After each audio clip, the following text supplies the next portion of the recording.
নমস্কার।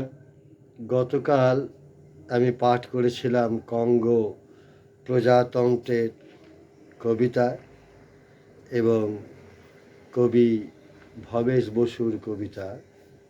আজ আমি পাঠ করব কুয়েতের কবিতা। পৃথিবীর বিভিন্ন দেশের কবিদের কবিতা নিত্য নতুন পড়তে এবং দুদিন আগেও যে অপরিচিত ছিল তার কবিতা পড়তে আমার খুব ভালো লাগে। এবং এই কবিতা পাঠ করতে করতে অনুবাদকদের বদান্যতায় দেখি এক একজন কবির জীবনযাপন, তার রাষ্ট্র সমাজ ব্যবস্থা, তার পরিবার এবং বিশ্ব রাজনীতি কীভাবে তাদের কবিতাকে প্রভাবিত করে।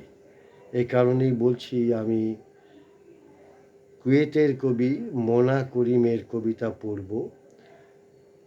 কবির জন্ম 1987-তে, বেদুইন সম্প্রদায়ভুক্ত তিনি। জন্ম যদিও কুয়েতে, নাগরিকত্বহীন তিনি।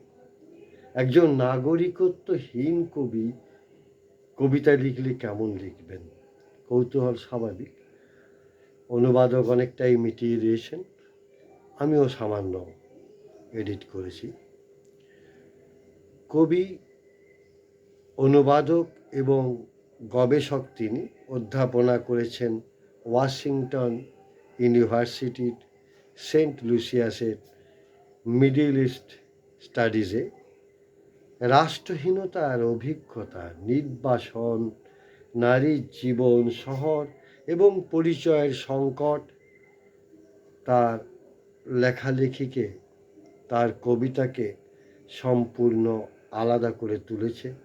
নির্বাসিত হয়ে আছেন তিনি বর্তমান যুক্তরাষ্ট্রে। এমন একজন কবির কবিতা আজ আমি পড়ব। কবিতার নামটিও চমৎকার, পাসপোর্ট। আশা করি আমার শ্রোতা বন্ধুদের বুঝতে অসুবিধা হবে না। পাসপোর্ট, মোনা করিম, বাংলায়নে সাইফ ফাতেউর রহমান। আমাকে তারা শুধালো, তোমার দেশ কোথায়? আমি বললাম, আমার মা। তারা বলল, না। রাষ্ট্র কোনটা তোমার? আমি বললাম, আমার মায়ের শরীরই আমার রাষ্ট্র।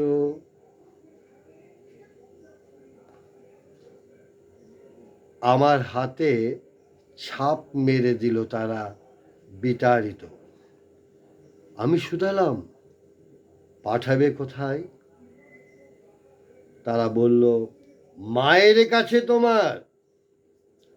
আমি বললাম, তিনি তো বিগত। তারা বলল, সমুদ্রে তাহলে?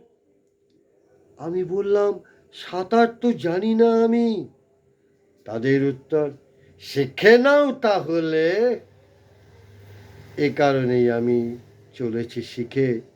সমুদ্রই আজ দেশ আমার, কোনো কাঁটাতার নেই তার, নেই পরিচয়পত্র কোনো। সমুদ্র সবাইকে বুকে টেনে নেয়। বললাম, কবি মোনা করিমের কবিতা, কবির যন্ত্রণা, কবিতার পাঠক, কবিতার শ্রোতার যন্ত্রণা, তাকে জানাই এক বুক ভালোবাসা।